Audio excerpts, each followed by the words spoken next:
positive energy and good vibrations from me to you. You have now tuned in to the Imperfect Fathers Podcast. What's up? What's shaking, my guy? We back at it again. Another week, man. Another week. We're doing good, man. We getting a little consistent with our little vibe, man. We starting to do our little 1-2, getting into a little groove, man. You already know. I like it, man. How you been? Doing all right. Yeah, another week. Yeah, trying to make sure this mic is in position right now. Okay. Making sure you're right in the right position. Everything is good right now, so everything is a go. Yes, sir. I like it. Another day, another dollar. I'm still breathing, right? Everybody out there, make sure you comment, like, subscribe. Yeah. Do that. Oh, good job, my guy. Saying that early and often. Please comment, and subscribe because it is very important to this channel. It's a digital currency, and it really does help us out a lot. It costs you nothing but a little tap with your finger. That's all we're saying. Ding. That's the bell sound. Hit that. You dig? Yo, listen, positive energy and good vibrations from me to you. This is your boy, RJD, the Imperfect Gentleman, and this is my guy, JP, the Imperfect Husband. Bang, bang. And this is another dope episode of the Imperfect Fathers Podcast. Yes, sir. Man, listen, it's dope to be back in the vibe again, man. I got a little funny story to tell you from this past weekend, man. So I can't wait to really get into it. But we have a good conversation lined up. So please stick to the end, stick around to the end of this conversation because trust me, this one is going to be really, really good at the end. So this weekend, bro, I want to give a quick shout out to my mother-in-law, man. Anna C. I appreciate you. Happy birthday. Happy 60th. This past weekend, we had an amazing time. Happy birthday, mama. Yeah, indeed. Shout out. We drove up to Orlando and had a great time. Just seeing everybody together and all the kids and everybody in one space. It was really an awesome time. When I pulled up and got there, I seen some of the cousins walking around and all that, and the people I haven't seen in a long time. So I'm in the backyard saying hello. So I'm shaking hands with people who I don't seem to know. And my wife goes, "Do you know who that is?" I'm like, "No." She's like, "That's Mia Bella." Yo, the last time I saw her, she was 3 years old. Oh, wow. She's 13. Wow.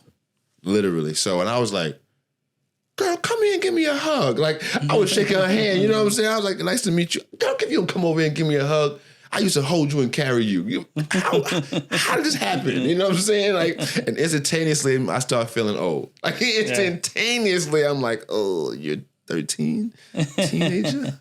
It's been 13 years. Oh, it's been 10 years already. Yikes. Yeah, man. But overall, this weekend was a really, really dope weekend because my wife got a chance to go be with her mother and sister and enjoy the vibes this weekend, man. And it was good for all of them to get away because they haven't been all in the house together in a long time. And I was so proud of myself because I made it happen. You know what I'm saying? I made sure that they had everything they needed. They got away the space they needed, the Airbnb, all that. They was having a great time. That's awesome. But, yeah, there's a but. Yeah, there's a whole but in this. There's a but. Yeah, the whole but is, my wife does a lot. Oh. Yeah. You figured it out Shout when you out got to back my home. wife. Yo, listen. And this is a good point, and I know it's a little different this week, but am I the only one? We're gonna do a good one this week. Nice and early? Nice and early. Okay. Am I the only one who talks hella trash when his wife is around, right? Like, I'm the man, right? I beat my chest. I make things happen around the house. You know what I'm saying? Without me, nothing goes down.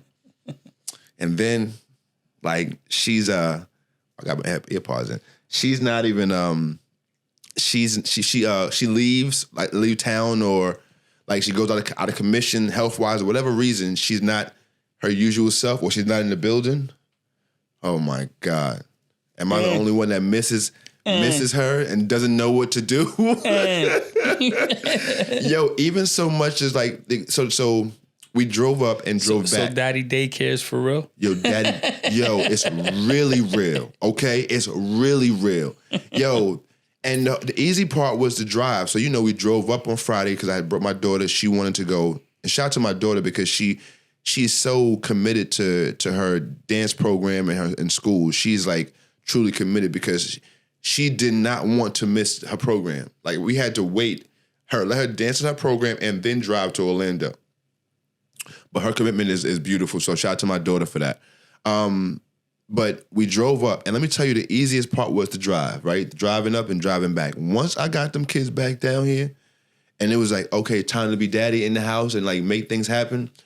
I was like, oh, all this stuff that normally happens while I'm like taking garbage out and like getting like my little stuff taken care of around the house, all the stuff that she does is not happening. Damn, she did all that? Especially like yesterday morning, like Monday morning, bro. Getting the kids ready for school, doing my daughter's hair. Yo, I haven't done that since she was like in pre-K, bro. Yo, that was real. Like that was real. That was real. Appreciate every moment you can do the hair because then they turn 13. Yeah, where you sitting there right now? And you don't get to do the hair no more. Yo, it's a get to like you saying like you enjoyed it or something. You enjoyed it when she was a baby. Yeah, when she was small. Yeah, I used to love combing her hair and braiding it. Ah man, you a different. Let me shake your hand, bro.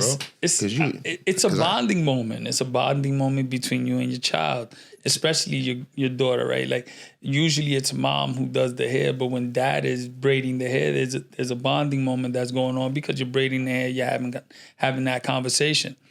But then they grow, bruh. No, before they grow though, I'm confused. I'm stuck on the fact that you was enjoying the hair part because it was a traumatizing experience between me and my daughter. I'm trying to brush and comb, and she's saying "ow" and no other kind of stuff. And then I remember the those ponytails looking decrepit. One time I had the one ponytail on the side here and the other one on the back, and I could not get them to be even, bro. I couldn't. Oh man! So please put me on how you did your game. You get to understand what brush is for what at a certain point in life. So you know the brushes, the combs for the situation and circumstances. Okay, there's one to flatten. There's one to detangle. My man is on it. Okay, yeah. You know what? I'm gonna bring your niece over here. You see how that worked? Y'all see how that worked real quick? I'm gonna bring your niece right over here. No, don't worry. Yeah, bring her over. We'll give her the 2 pigtails. Well, at least yours are gonna be straight. Mine was looking great, dear. Listen, shout out to my daughter, man, and shout out to the teachers that was holding her down when she was in kindergarten because they helped her every morning. Every morning I came in there with the struggle bus, they made sure she looked decent by the time I picked her up. So shout out to you teachers, man. Yo, she can't be worse than Junior though. Nah, Junior with long hair. He's tender-headed. This boy cannot get, and there was no brush. There was no brush. Not even the new one? Just recently. No, not even the detangler that they show on Amazon. My wife has that. Worked. No, she has that one. It's fire. That shit did not work on Junior. Word? This man would whine like they were killing him, even with the detangling brush, bro. Bro, it got to a point. I just had to recently cut his hair. He had a bonk. One. I cut it, and it should stay straight like this. Never seen this, bro. All heads stand to a side. Bro, I'm serious, bro. I grabbed it up, and I cut it. When I cut it, it was like this. It did not fold or nothing. You gave him the Gumby. One dread. So he could literally let his hair get to a dread. He was like not trying to comb it out and all that. I could imagine. Every day in the morning, that's the fight, and he would go. It would be a fight to the point that I'll just, you know what? Right. Go ahead. You go to school looking crazy. Yeah. Go ahead. Pick and choose your battles, and that's one of your. Go ahead. Yeah, I get it. Until he just couldn't comb it anymore, and I said, okay. Yeah. So you know what's about to happen, right? Yep. Snip. Gotta get him out of here. Now he has a mushroom cut. So let me guess, he's wearing hats everywhere now. Like, nah, he don't. He don't care, bro. I'm about to give him a military Caesar, bro. Oh wow, you about to bring him back down to the roots? Give him a military Caesar. He lucky I don't shave it. Give him a lesson. Give him the old. Listen, you seen? And that's a good thing. Now we can bring him to on the topic right now. Wait, before we do that, am I the only one that misses their wife when they're not around? Please put it down in the comments. Like, because this weekend, you're like, not the only one, bruh. And look, this is the first time I ain't the only one that he say it. Well, you know what? He trying to be in good graces, so that's why I ain't the only one right now. That's why I ain't the only one, because it's a good one. I can't wait till next week we get a bad one. I want to see you got the same energy. I want to see you got the same energy next week. Word. I gotta see, man. But no, what were we just about to talk about just now? Because that was a good one. What would you say? Just say it now. Well, you just said it. We were talking about Junior's hair and cutting the hair. Oh yes. So yes, as a father, I've been watching a few videos online, and the most recent one I seen was a dad cutting a young boy's dreads and giving him a baldy because he had been in school making fun of a cancer patient. A cancer surviving kid, with no hair and all that. So the dad's punishment was, you're gonna make fun of that child. You about to get your hair cut off. And I applaud that. And the boy was screaming bloody murder. I applaud that. And I applaud that. I went in the comments to see what the temperature was, because you know how we are as a society. I just wanted to see what the temperature was, and there was so much back and forth banter about, that's traumatizing. Oh, is it? And what you think happened to that boy that your child just teased and bullied, right? Because he had his hair taken off because he had cancer, right? So that lesson needs to be taught. Yes. And you know what? Sometimes we are a little harsh with our kids, right? But truthfully, if you think about that, we're most at fault. If my child did something of that magnitude, where he was picking on somebody who was sick or whatever the case, picking on anybody. Right. I feel that I failed as a parent. Yes, they get influences right from their friends. But you should be talking to them so much that it's embedded in their mind that whenever they are about to say something about someone or tease somebody or bully somebody, the little good and bad devil, the little good angel and bad devil should come up and tell them, no, you don't want to do that. Yeah. Remember what your father told you. Right. Even though the little devil was over here, do it. Right. But the little angel should be saying, no, don't do it. And then he should have the more influence. And that's to the space of, in the comments, and a lot of people who are pushing back, obviously it was women. It was more so, that's traumatizing. You shouldn't have did that to him. But my standpoint is he was absolutely right in doing it. Of course. And because lessons has to be taught and lessons have to be learned. Consequences. Period. If they can't learn consequences at an early age, we're setting them up for failure. They will learn them at a later age, and that's drastically. And that's when you don't want them to learn it. You want them to learn consequences at a young age. Since the age of 3, I've been embedding that phrase in my kids' mind. Mm-hmm. Actions have consequences, whether they're good or bad. You will have a consequence, regardless of what it is. And right now, I start the phrase, and they'll repeat it because it's now part of their subconscious. Mm-hmm. It's there. Don't get me wrong. That doesn't mean my kids are perfect, because they're far from it. That's non-existent. Right. But the reality is that no matter how old they are, the day that you get tired is the day that you lost as a parent. Come on, say that again. The day that you get tired is the day that you lost as a parent. Because you know what? Even after they're grown, my mother always told me, you could be 50. If I'm alive and I need to beat your ass, I'm going to beat your ass. Yeah. And like, shout out to your mom for that, bro. And like, shout out to the parents that's really standing on business. Because that right there, that statement about getting tired is literally what's going on with the generation right now. Parents got tired. Yes. And single parents mostly were the tired ones that just said, you know what? Forget it. Like, I'm worn out. I'm providing. I'm protecting. I'm doing everything, and just I'm worn out. Whatever you're doing, just go do it. Just don't call me, right? And that's the energy of a tired parent. But like to your point though, if you get tired, that's when you lose as a parent. And you know what? Shout out to my mother for not getting tired, bro. Shout out to your mother for not getting tired, man. Sir. And like being committed and staying down, because if we look around in the era that we're in, that's a rarity now, which is sad to say. Like, men and women staying down and staying committed to their commitments is rare these days. So when there are people like yourself, myself, that are in committed relationships and are fighting through it, because they're not perfect. That's a fact. You see what the damn sign says for a reason, because none of it is perfect, but it's worth the fight. Yes, sir. And if you're here watching us, that means you're part of the Imperfect family. That's one of y'all. You the Imperfects. That's what you said, right? That's the Imperfects. The Imperfects. That's your name. But yo.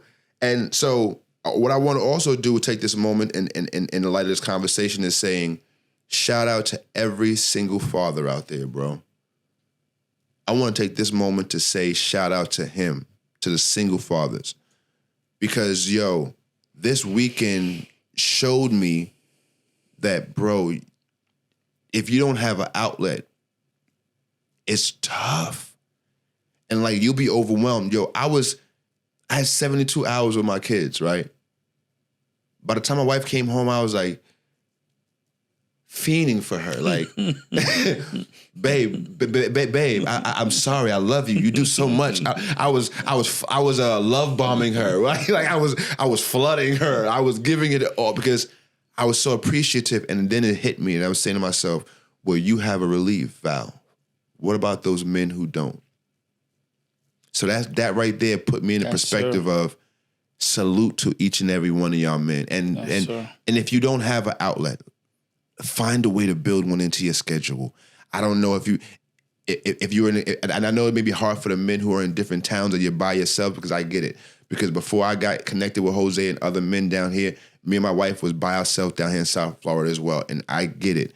If you don't have a support group and a team of people to help you, it's tough, but what you need to do is learn to start building trust with people around you and build a community around you. Yes. Because I'm telling you, it's going to be beneficial to not only you, but to your children as well, brother. So salute to every one of you out there that's doing the damn thing as a single father out there, man, because I know it's not easy, because trust me, these last 72 hours was some shit.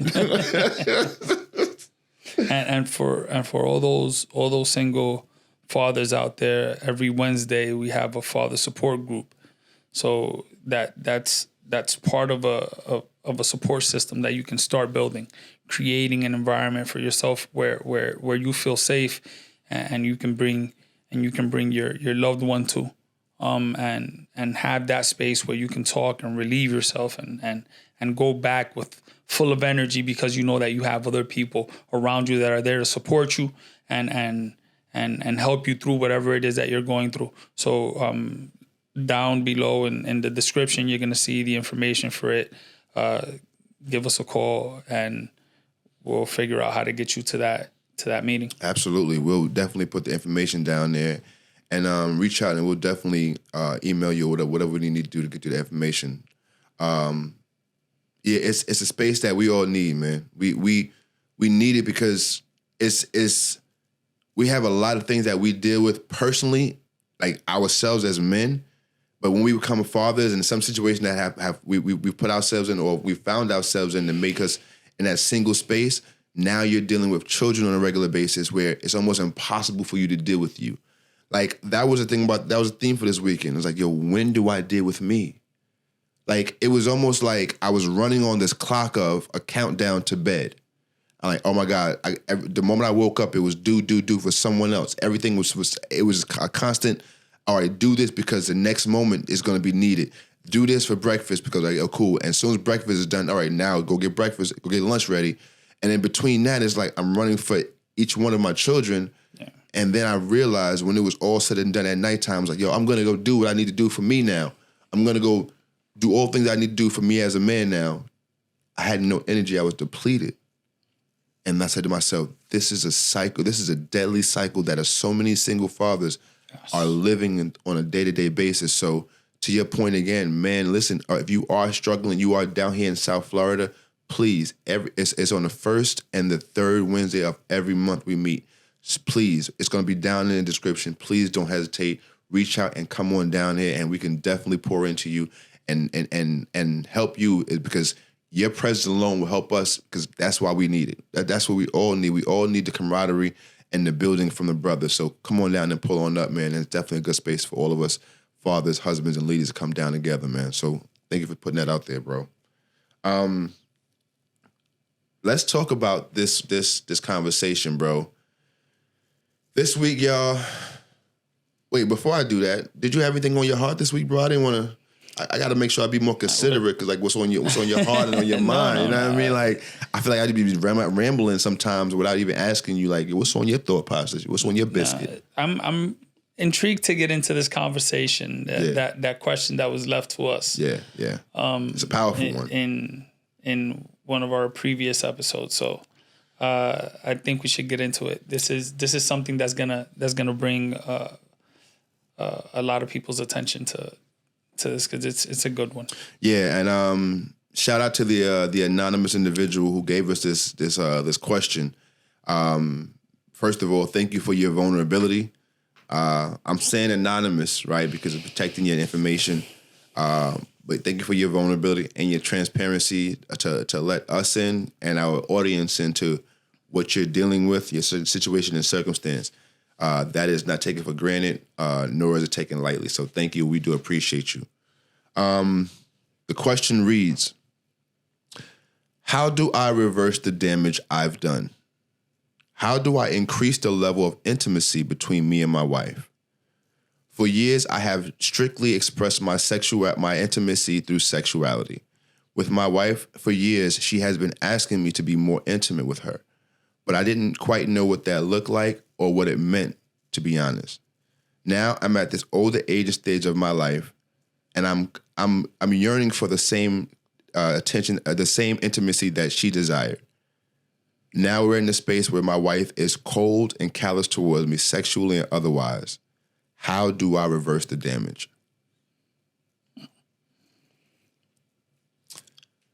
That's a tough one. It's heavy. That is a tough one. To start, I'm going to start by saying that understand that there's many coins to intimacy. There's many faces to the coin of intimacy. And what's considered intimacy for me is not going to be the same as what the next person is going to consider intimacy. Yeah. So there's many ways that this can go, right? And I would say that the answer to this will depend a lot on how long has this been occurring. If it's been occurring for 1 year, then you have a great chance to be able to reverse this. Now, if it's been occurring for over, let's say if it's been occurring for about 3, 4, 5 years, you got a lot of work to do, buddy. Yeah. A lot of work. And it's going to start with you and a lot more communication and conversations as to where you guys stand. What you think about that? Bro, to me, it has so much layers to this. Like, it's like one of them onions, man. Like, to start off for me, the question is, how do I reverse the damage? That question off the rip was like, that's what actually stopped me in my tracks. Because, number one, let's salute the man for, like, because I know, you know how this works. We got to do the cookie. We give the good, bad, and the good. Yeah. Start off by saluting this king. Number one, how do I reverse the damage? That tells me, he implies that he understands that he did it. And he's taking ownership of that. That's big. That's major, bro. That's big. In the world where we live in, where accountability is almost vague and to be none, that is major. So that is a major salute, and shout out to you for just off the rip owning it. Do you know how hard that is for most of men just to actually own up to it? And think about that. Does she sincerely know how he feels accountable for this, for what's going on? Great question. Because if she does, she might see it in There's a another chance. light. Yeah. If she sees this, is a chance. If she's able to see that he knows that he messed up and that he's willing to be accountable for his actions, and he's willing to do whatever it takes to reverse the damage that he's caused, and she can sincerely see that, there's a chance. There can definitely be a chance. Yo, if you check this podcast out, which you probably are, let her see this. It might help you. I'm just saying. Yo, but seriousness. Back to a serious note. How do I reverse the damage that I've done? Like I said, commend you for that. Right now, that let's unpack it. The damage that has been done. Number one, from what he's explaining, it was for a lack of understanding. Now, from what he's saying is that when he understood intimacy as a man, where he's coming from, his background, because we don't know that right now, from where he's come from, his understanding of intimacy, as most of us men have the understanding is intimacy equals sex. As a matter of fact, fellas, down in the comment section below right now, let me know when you first started out, or even right now, to your understanding, what is intimacy to you? When you first started out dating and all that, to all my veterans out there, what was your understanding? Because for me and most other young men, that's what we believe intimacy is. Intimacy is sexual. Intimacy is based upon how I can make you feel or how I can express myself through this act towards you. Yeah. Right? And that's how most of us are programmed, because we don't know no better. And because remember, number one, let's go back to the point. I know people get sick and tired of me saying it, but we were never okay to even understand or deal with our emotions. Yeah. So if we can't deal or even understand our emotions, how can we delve into a space of intimacy and it not be a physical thing? And it goes a lot deeper than that, right? Because the reason, I would believe that the reason why we feel intimacy is parallel to sex, or is the significance of sex for us, would be it goes back to rejection, right? Because when you feel that you're rejected by your significant other or by your wife, you immediately feel like you're not loved. You're inadequate. And so there's a deeper issue here that needs to be addressed. Where is it coming from? Why do I feel this way? Why do I feel that intimacy is significance to sex? Why can't I see past that as a man? Right.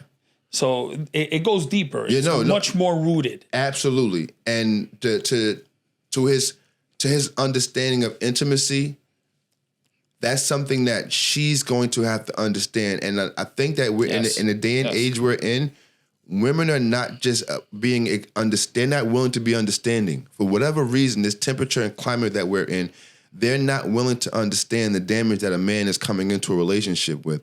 But for some reason or another, they want that consideration, which is absolutely absurd. You want the consideration of your trauma to be the consideration of the relationship, but you want this man to come in wholehearted. Meanwhile, he's been through some things. He's only showing up based upon what he's been through, what he's been taught. So now his understanding of intimacy is only a very small and minuscule because of what he knows. Now you have a demand on him, which the demand is, I want more intimacy. So now his thought process is, oh, she wants more sex. Yeah. Yeah. Now think about this, Jose. Just to the point where of not enough.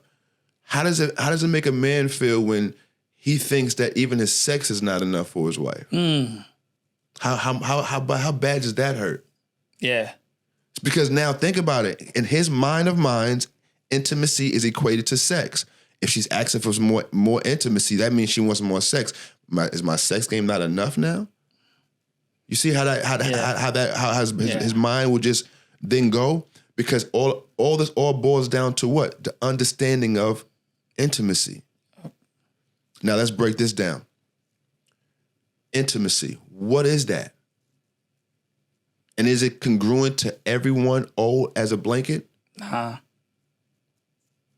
It can't be, right? Everybody, like I was saying before, what's considered intimacy for me is not the same as what you would consider intimacy, what my wife would consider intimacy, what his wife would consider.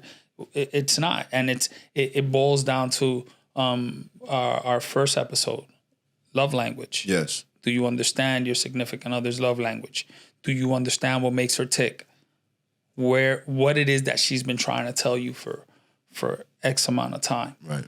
Are you listening? Are Facts. you listening? Facts. Because she can say it 1,000 times, or he can say it 1,000 times, but if you're not listening, then it goes into null ears. Right. And when you don't understand what the word intimacy means, right, on a personal level, because this is shout out to my cousin Troy, he broke this down to me because he went through this and his therapist broke this down to him. Intimacy is not about another person to start off. Intimacy is between you and yourself, right? It's about that personal relationship that you have with yourself. And a lot of us men don't have that personal relationship because we never take the time to create it, right? Like, there are so many men that I come in contact with that literally don't know what to do when they're by themselves. Yeah. One of my coaches asked me a question that is now on my intake sheet that I have all my clients answer is, how do you talk about yourself? Wait, how's the question go? How do you talk to yourself about yourself? Damn, I forgot how the question goes. It was right on my intake form. Anybody who's taking the intake form and knows the question, and I'll write it down in the description because it'll come back to me. But basically, the gist of the question is, how is the relationship you have with yourself? Right? How do you talk to yourself while you're by yourself about yourself? That's the question. Because if you don't have that level of intimacy within yourself, there is no way you're going to be able to build that with no one. Yeah. Partner or children. Yeah. That's a fact. If you're the type of person that doubts yourself, that doesn't love yourself, you'll never understand intimacy. Because you need to understand yourself first and love yourself first before you can love anybody else or show intimacy to anybody else. And the word is, into me I see. Into me I see. Ooh, nice breakdown. Yes, indeed. Shout out to my man Troy for that. Into me I see. Because in no actuality, bro, like, you have to really take that trip in. Yes. You really got to take that internal trip in to really get to know who you are and where you are, especially at this age and stage we are as young men going from the 30s to the 40s that we're in right now. Identity for us is like one of the things that we're lacking as men, right? Yeah. Understanding who and what we are, because we haven't taken that time to go in and really have that intimate time with ourselves and learn who we are, what we take, what makes us tick, right? What makes us go. Yeah. And we haven't taken the time to learn that. So guess what? How could we ask our partners for a level of intimacy in which we don't even have with ourselves? So going back to this man right here, she's asking for something in which he's never even done with himself. Yeah. So she's craving for something that he doesn't even possess. That he doesn't understand. He doesn't understand. And to that point, does she even know what she's asking for, right? Maybe she doesn't even understand what intimacy is for him. Right. Because she knows what it is for her. She knows what it is for her. Right. She probably doesn't understand that what he understands intimacy to be is sex. Right. But if she's looking for somebody who's emotionally strong, does she really know what that entails? Right. Right.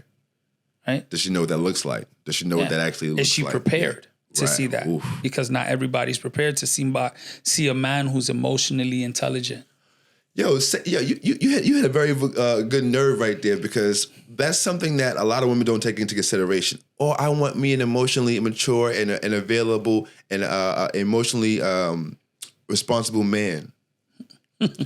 Sweetheart, if you want that, you better understand what comes with it, because that man understanding his emotion and who he is and what he stands on, he's not going to take nothing that does not coincide with him or his vision. And the moment you raise your voice, See you when I see you. There's a lot behind it. Yes, there's indeed. a lot behind it. Yes, indeed. So sometimes you also got to be careful what you ask for, and Yes. it plays also with are like what we said in the last episode. When do you really, when you ask for I want a girl who's strong and thuggish and pop. Nah, yes. Are you sure? Do you understand what you're asking for here, right? You asking for, do you understand the totality of what you're asking? Because you can't have one without the other. You can't have a piece without the whole. So it goes both ways. Absolutely. Sometimes we don't know exactly what it is that we're asking for, and just because it sounds good, we ask for it. Mm-hmm. Right? Like when you ask God for something, if you're not literal as to what you're asking for, be afraid what's going to come. Be very afraid because it's gonna be dark. He's gonna give it to you. Yeah, he's gonna give it to you exactly as you asking for it. Facts, no diddy. And at that point, you're gonna say, no, this wasn't it. This wasn't what I asked for. Well, too late, buddy. Right. This is exactly what you asked for. Well, too late, buddy. This is exactly what you asked for. Facts, and that's the understanding that we have to understand when we go before anybody, right? Like, to her point, and to her as an individual, I hope she understands that we're not invalidating her, right? We're not trying to invalidate her, but this man is trying to figure out from his standpoint, how can he reverse this damage? And as we're unpacking this, there's some understanding that she's going to have, because without her understanding, every one of his efforts are null and void. So us unpacking this, and now we're at the space where sexually he believes that that's intimacy. Now we're at the point of understanding what is intimacy. Now, as to your point earlier, you said intimacy looks different for all of us. Now, he doesn't know what intimacy looks like for her, and we can almost guarantee that she doesn't know what it looks like for him.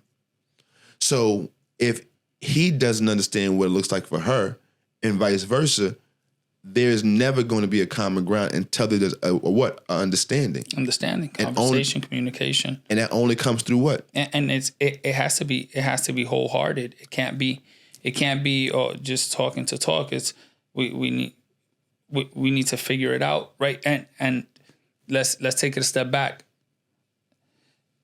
because it all depends on how long this has been going on. Because we all understand that once a woman says, "I'm done," R. Kelly, it's hard to go back from that, right?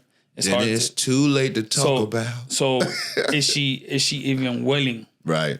Oof. To figure this out? Yeah. Is she at that stage where she's actually willing to figure it out and fight by the man that she's with? And now to the point of slapping him on the wrist now.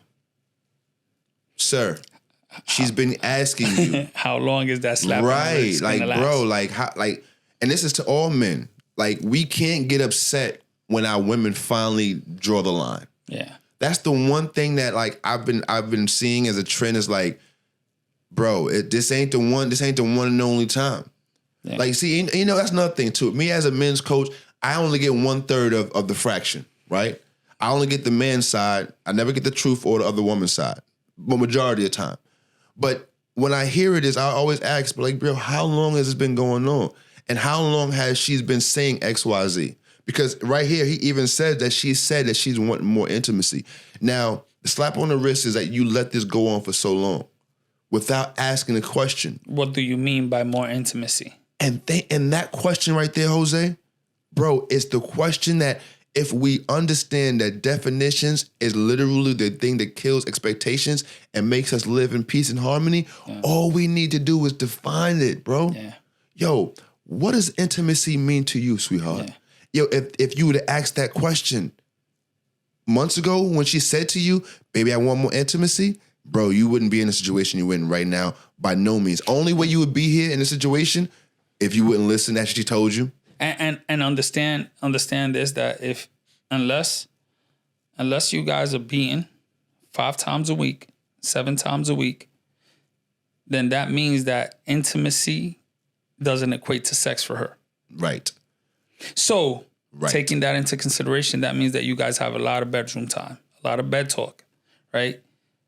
How hasn't that been a part of the conversation during bed talk when there is no sex going on? But see, Because and everybody has bed talk. but listen, and Well, now he not says, everybody, because we're in a time and age where there's a lot of one is on one phone, the other's on another phone, and y'all, I even heard some nonsense that like, there's 2 different beds in the same room. that's nuts. Insane, but it's really happening in the world that we're living in right If now. that's the case, I sleep in the living room then. Listen, I'm getting my own house. What we doing? Nah, after I got a mortgage, I ain't going nowhere. I was like, Well, I might get an apartment. Like you allow me a little cheaper.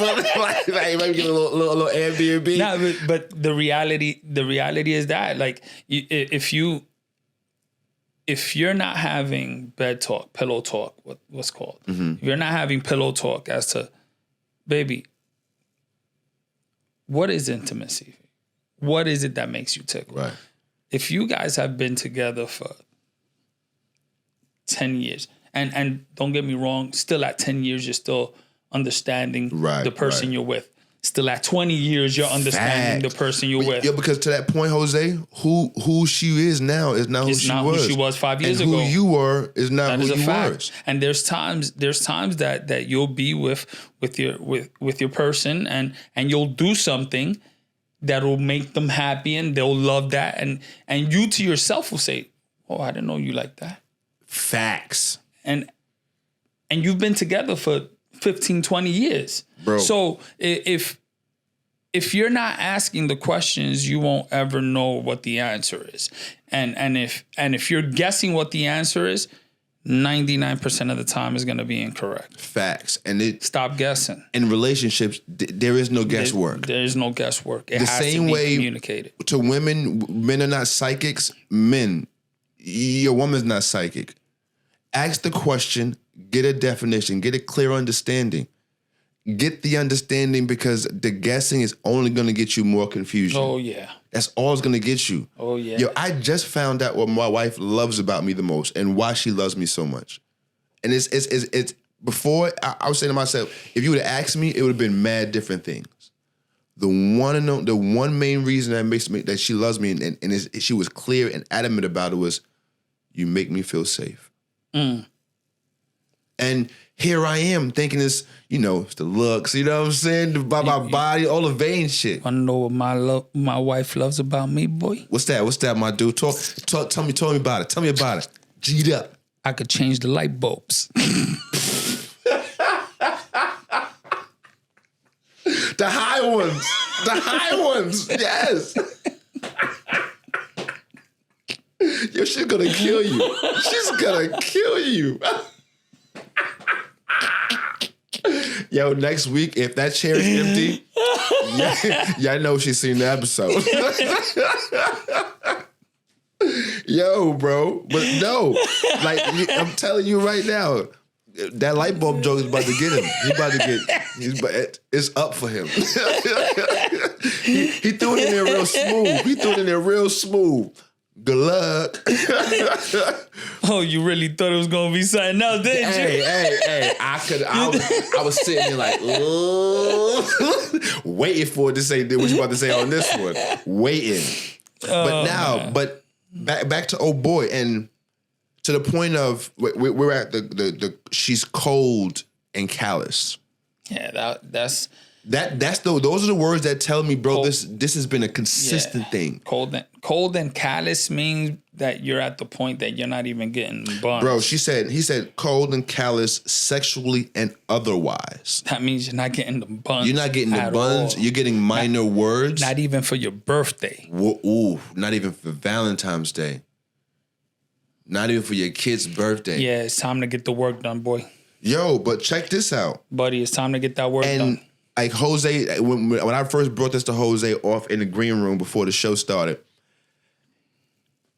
I first thought it was, I don't think it's possible. And I'm only saying that right now on air to be really honest, because to the point earlier, and shout out to R. Kelly, when a woman's fed up, there's nothing you can do about it. When you are talking about a woman that's callous and cold, sexually, number one, you're in a dark space. Because for a woman to go cold and callous sexually, that's not an off and on switch for women, bro. No. We have that off and on switch. Women don't. Women, that's not something they can just turn off and on. When and I'm sorry gonna be this blunt, but when a woman gets to the point of cold and callous, that usually only happens when there's somebody in their ear. So I'm not saying that that's the case here. Well, no, but in most cases. But please understand that if that's not the case and she's at that point, then bro, you got a lot of work to do. A lot of work to do. And it's not gonna be easy. No. It is not. Trust me, we're looking, if you are willing to fight this fight, you're looking at a 3-4 year fight. Yeah. Of consistent. Proving yourself. What's the name of that movie where Adam Sandler, where he needs to where the girl had an accident? 40 first dates, something like that. 40 first dates. Yeah. That's exactly what it's gonna be. Yo. Like it's like she got day, into an accident and every day is a new day. Oh my God. That's basically what it's going to look like for you, buddy. And let me tell you something. And this is for men who found themselves in a doghouse, because I have worked myself into a doghouse. Haven't we all? Yes, we've all worked ourselves in there, and I've worked myself out, and I'm proud to say that I haven't been back in there, and I don't plan on ever being back in there again. But in the fact that I've been in there, understanding that coming out of that doghouse requires work, and the work that you do that you feel like you're doing, it can't be judgmental if she's ready or not, or if she's ready to accept your work or not. That's her process. The work that you're doing, regardless of how long you may feel it's going to take, until she's to a space where she's healed and she can see past it, then you're gonna have to consistently work to mend that bridge, and you can't get frustrated. Because you built this bed. You've built this. There's only two outcomes to this. Is either you're gonna put in the work consistently, regardless of the outcome. And the attitude. Regardless of the outcome and the attitude. Because that's gonna be the real. Everything that's gonna come with it. Facts. Or you count your blessings and move on. Amicably. So check this out. And to the point of cold and callous otherwise, bro, you've allowed her to get this way, because you as a man and a woman that's been living with each other, you know when tonalities change. You know when vibes change. It don't have to be words. It happens little by little. Yes. Right? Today we're happy. Tomorrow, all of a sudden, attitudes have changed. Then something sparks that makes them happy. Then they're happy again for a little bit. Then it just, that little bit that happened the day before, now is a little bit more. Yeah. And then a little bit more. It's a downhill effect. Then a little bit more. And next thing you know, that pebble has turned into a boulder. And we all know what it's like pushing the boulder uphill. So. And when that boulder's rolling downhill, it's taking everything with it. And there's no stopping it. And to the point where she's cold and callous, otherwise, meaning that you heard the difference. You saw the difference in her behavior. You've seen the difference in her attitude and how she approaches you. If you can tell me that she's cold and callous otherwise outside of sexually, because I'm just even going back towards sexually, closing my eyes and getting a vivid picture of her just laying there, asking you, are you done? You weren't enjoying sex when she was giving it to you, because she wasn't enjoying giving it to you. So when that was the case, that should have been a conversation then and there. The fact that you let things fester is the problem. That's the real issue right here. I don't even think it's the actual intimacy is the issue right now, bro. Now that we've really sat here and unpacked this, I think it's the fact that it's been the timing and how long it's been going on is the real issue here. Yeah, I can see that. You see what I'm saying? Because as we said earlier, bro, it's not an off and on. That's a slight turn. And he still don't understand. And he still don't understand. Like, yo, and And he still don't understand. Right. I've said it like 1,000 times already. He still don't get it. And because in her mind, Now, you're ignoring her. Please understand that we're speculating here, right? Right, because right. There's a whole the bunch amount of of nuances information we don't know. The amount of information that we were given Very minimal. is exactly what was read, right? Literally. So there's a lot of aspects that can be the source of this. Right. There's a lot that can go into play here. Like we said, intimacy has many faces. Facts. So who knows exactly if there was that communication saying or even hinted as to what intimacy was. We don't know. No, we don't. We don't know. And this is why we give him the good, the bad, and the good again, right? So the slap on the wrist to you, young king, is the fact that you waited so long, right? We can't charge you. We can't hold you accountable for the information that you didn't know. Obviously, you didn't understand what intimacy was, and that can't be held against you, right? We as men, and even on this jury, quote unquote jury, and this judge, boom, we're not holding that against you because you didn't know, but you don't know what you don't know. But the one thing we do know is that you knew that there was something going wrong for a very significant amount of time.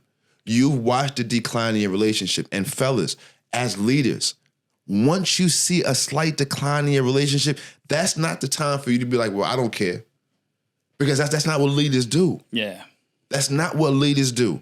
You can't be like, oh, I don't care, it is what it is. No, it's not it is what it is. It's your responsibility and your job to figure it out. Because number one, if you felt it and if you identified it as a situation or you felt it, that's your call to action. As a leader, that's your call to action. So that's the spank on the wrist for him, not the fact that he didn't understand intimacy, because we all have to figure that out together. And at the same time, without a conversation or a definition, as we said earlier, there is no understanding of that. So he can't be held accountable. But the fact that he waited so long, that's the issue. Yeah. And then towards the end, now the cold and callous part. The hardest part is, as a man, we understand is that when a woman is cold and callous towards you, it's almost over. Yeah. It's literally like she's given up. Yeah. And like we referenced earlier, when a woman's fed up, there's pretty much nothing you can do about it. But if there is something you can do about it, go back to being what she wanted. Because in the beginning, you were something that she desired. And this is what I think we lose focus of when we going through our tumultuous times in our relationships, and we look at our partner with this, the rage and the anger of what we see today, and not realizing that there was a substance or a chemical between us that caused me to love you unconsiderably. So now that we're in this spat, I can't really see that, but what we have to do is register back. Yeah. What is it that made me love you so much? Yeah. So now go back to figuring out, what did I do to get her in the first place? Yeah. Go back, start figuring out what the little girl inside of her needs. And I think that's a major point that we should really address too.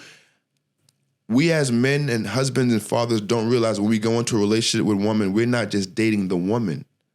We're nurturing the little girl inside of her. Yeah. And that's the part that we don't consider. And if we don't, we then find ourselves in a space where we're just dealing with a woman and not the little girl. Yeah.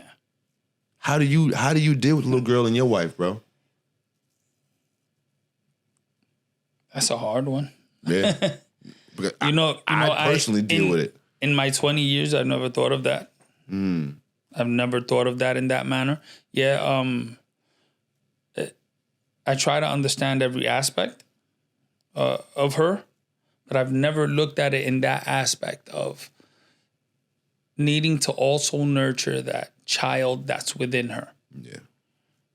And it's funny you say that, because there's times that I hear her conversing with the kids, and I see that she ends up speaking to them at their level.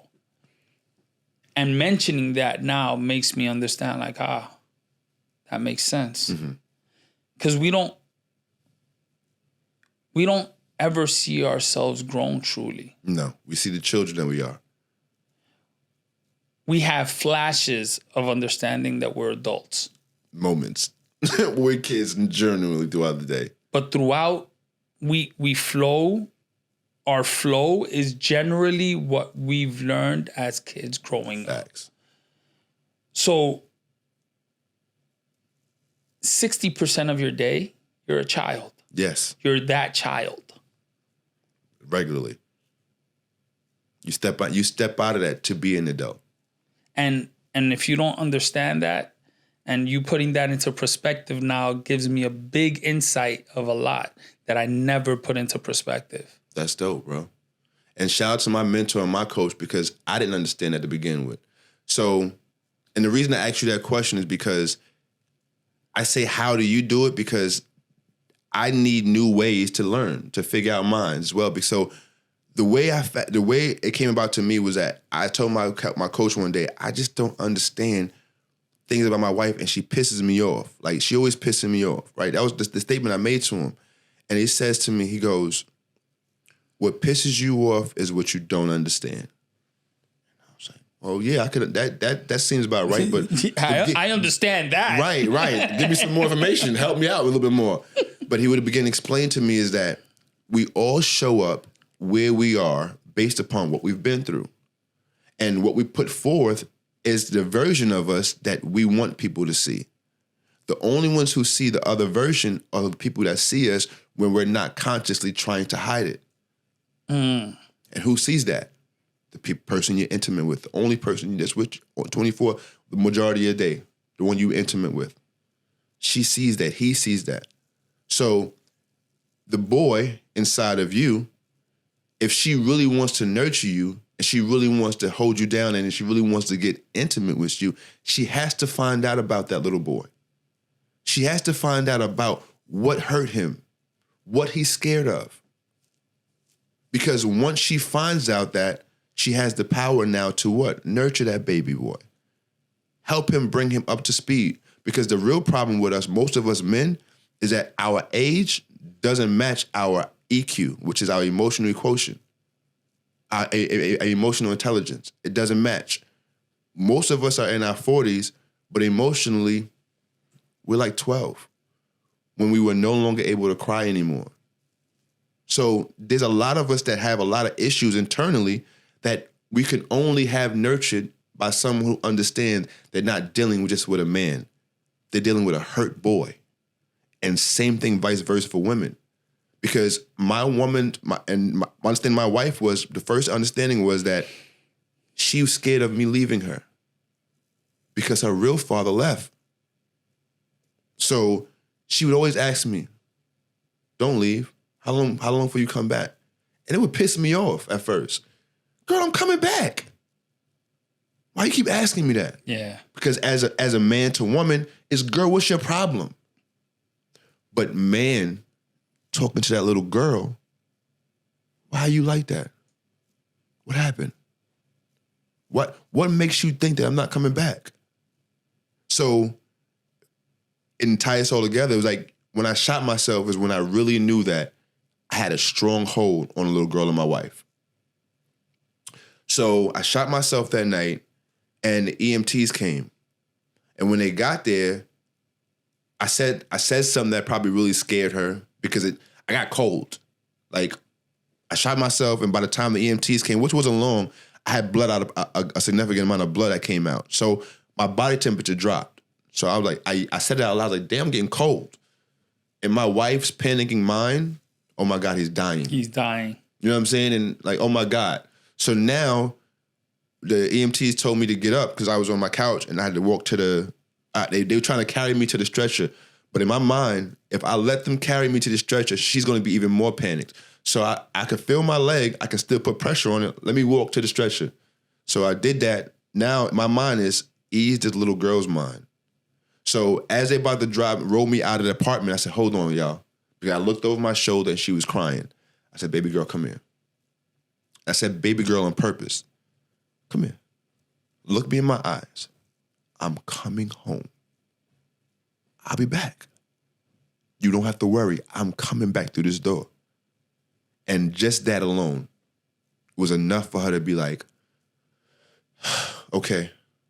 Of course, she was a little nerve-wracked the whole time I was going, but I knew the little girl inside of her was at ease. Even though the woman was a little helter-skelter, she was at ease. And when I came home, the relief on her was like, okay, now you can be at rest. And the whole woman was at rest. So that was a time where I realized, as long as I'm considerate and I pay attention to the little girl, I can deal with the woman. Yeah, that's a great way to put it into perspective. I tell you, like right now, after hearing you say that, like my mind went into a whole thought process, and truthfully, I can say this happens rarely, but I'm short of words because my mind is thinking about all the situations that we've lived and we've endured, where I've thought to myself like, why you acting like that? Yeah. But I didn't understand why. Bro, you having the thinking same about that, thinking reality. about this now, and I mean, hearing that and thinking about all those situations now is taking me back to every single situation that occurred. You having the same reality, the real moment that I had when my coach broke it down to me, bro. And Swear to God. thinking like, wow, I could have handled that differently. Shout out to you, James. Shout out to you for this, bro. I could have handled that differently. So it's just, and you see, and that comes with maturity, right? Yes, sir. Like, yes, sir. At a younger age, I would have probably been like, oh, nah, fuck that. Right. But no, once you find that person that you say, this is the person that has held me down, this is the person that I'm gonna spend the rest of my life with, this is the person that I'm thinking of growing old with, God willing, right? Because everything has to be in His hands. You start putting things like that into perspective, and you start analyzing, damn, I could have done things differently. Word. Let me see how I can correct this. Let me see how I can go back and find a way to apologize about acting in that manner during that time, even though it's been 3 years since it happened. Right? Because it's not, there's no time, there's no limit to when you can be sorry for doing something that you did wrong. No. When the time that you find out that you understand that what you've done is incorrect, that is the time for you to go ahead and say, you know what, I fucked up. I apologize. There is no statute of limitations on being wrong. Like, once you find out, once you figure it out. Go fix it. Yes. Like, and the one thing that men and women alike want, but opposite seems to have the hardest problem, so meaning I'm going at both of us, is that we don't want to just simply apologize. Yeah. Simply, yo, my bad, bro. I apologize. The fear of vulnerability. The fear of vulnerability. And let me tell you something, what that fear is, because my wife hit me with some real time game with this. So the real fear is not being vulnerable. It's the fear of your apology not being accepted. Yeah, the rejection. And bro, do you know that they don't have to? Yo, my wife hit me in the head with that one day. I did something that pissed her off. And I was like, yo, babe, but I apologize. Like, I was genuine. I'm like, yo, but I'm genuinely sorry. She's like, yeah, but I don't have to accept it. And I was like, Bing, you're right. Damn, when you're ready, you will. Okay, shit. That was a rude awakening, but it's human. It's reality. Rejection. It's a reality. Like we're so scared of being rejected and being told no, or just not being agreed with, that we'll go out of our way, right? We'll do things just to not be disagreed with, or not to have that fallout. But in no actuality, we're hurting ourselves by doing that, bro. Yeah. We're killing ourselves and the people around us. So I want to say in conclusion to this homie's story that I really believe that if there is a chance for you, it's going to require patience, communication, definitions, and understanding on both parts. It's going to require the work from both. You becoming better, she becoming better. But and she has to be willing. But before you even start to put in this work, there has to be communication as to, is she willing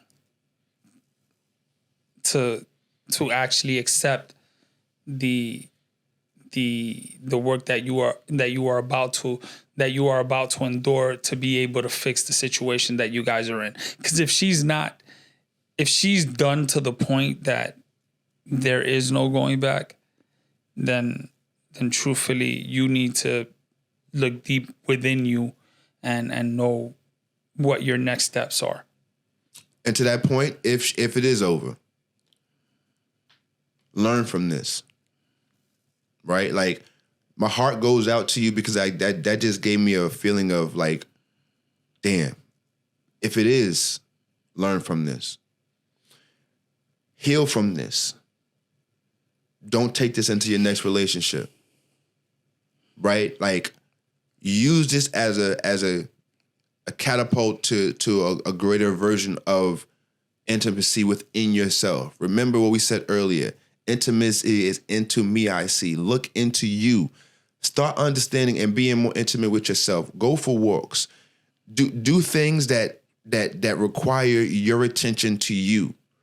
Like, I just recently, when we were camping, I put my phone and cell phone away after taking a few flicks and all that, just to get away and put my phone and walk in the grass and just to lose my digital mind, quote unquote, for a little while. And it was so serene and peaceful, bro. And I haven't done it. It was something so small, but it turned out to be so big.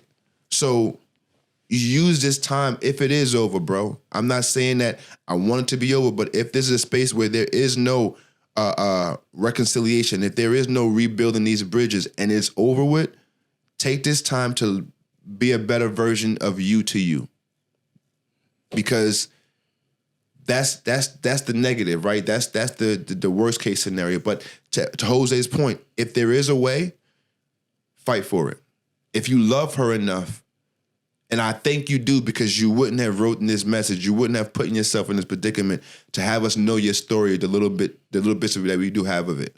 You wouldn't have made yourself this vulnerable and transparent. So I do believe in the heart of hearts that you do love her that much. So be willing to fight for it. As you know, the damage is there. So, and understand also that as vulnerable as you were writing this text to us, which we commend you for, understand that same level of vulnerability you need to take home as well. Because it's the only way that you guys will be able to meet at neutral grounds. Yes. Put your pride and ego at the door when you have this conversation, because ego and humility cannot coexist. Damn, that's a perfect way to end this. We can't end it there yet. There was no prayer when we began, so you got to close it with a prayer. Wow. Yo, you know what? And Lord, I'm so glad that he's here, because I would have felt bad. And like, you know what? Forget all that. Father, we thank you for another opportunity to come before you to say thank you. God, we thank you for the grace and mercy that's upon our lives. We thank you for the understanding that we do mess up, we do make mistakes, but we are human. We are created in the likeness and the image of you. So right now, God, we thank you for who you've created, how you created us. Right now, we ask you, God, to go and forth into this situation that we spoke on tonight. God, touch that reunion. Put your hands around them, God. Cover them, hold them, God. Show them their love again. Remind them of how beautiful that their union truly is. Remind them how much he loves that little girl, and remind them how much she loves that boy inside of him. God, mend their union and help them see the love that they need to see for each other, so they can move out and continue this bond and move forward and live in peace and tranquility and love. These are our prayers, God. And I also send a special prayer out to everyone that's watching right now, that you may be whatever you need to be to them in their lives, for who you need to be in your way. And these things we do pray in Jesus' name. Amen. Amen. That was a really good one, brother. Yeah. That was a good one. Yeah. I felt that deep in my bone. Shout out, man. And because when I feel the urge to pray for a couple or even a man, like, it's something that just comes over me, that I feel a true connection, and I feel like I'm standing in the gap for that. So I thank God for his calling on my life. I thank for the understanding of the calling, because I ran for a lot of years, bro. And shout out to my godmother, Paulette, and Eunice. Thank y'all for reminding me who I am, reminding me my calling on my life, and pushing me into being in this space that I'm who I am and need to be helping who I need to help. So I thank y'all, because it does take a community, it does take a village. So, man, before we get up out of here, Jose, what are your last words for the people, man? My last words are, like I said before, comment, like, subscribe.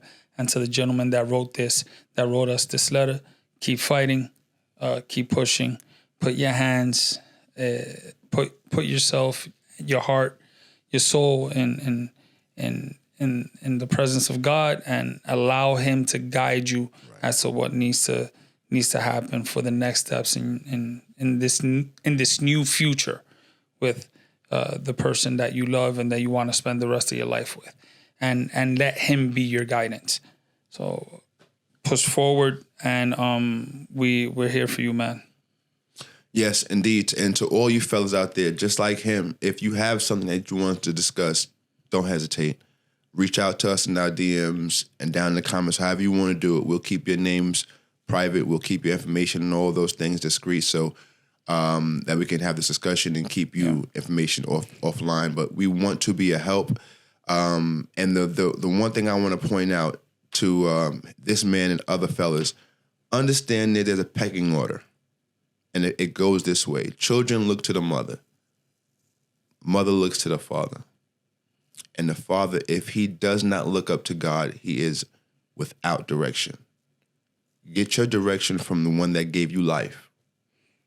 Seek the Father. I don't care what you call him. I don't care if you call him Buddha, Muhammad, Jesus, Yahweh. I don't care what you call him, fellas. But call on him. Get your information, get your download from the one that created you, because then you will never go wrong. You can't do it on your own. We can't lead. We can't be effective without the Creator. That's as true as how it goes. So with that being said, thank y'all so much for tuning in. Y'all could have been anywhere else for the last hour and 12 minutes, but you decided to rock with us, and for that, we're grateful. So with that being said, fathers, to the world, you're just a dad. That's all you are. But to your family, you're the world. Thrive in that. Enjoy it. But until the next time we see you in these podcast streets, be good to yourself and the ones around you. And if you can't be good to the ones around you, just get those people from around you. Yo, this is your boy RJD, the Imperfect Gentleman, and JP, the Imperfect Husband. And this has been another dope episode of the Imperfect Fathers Podcast. Y'all be blessed, because we will. Peace, y'all. Peace.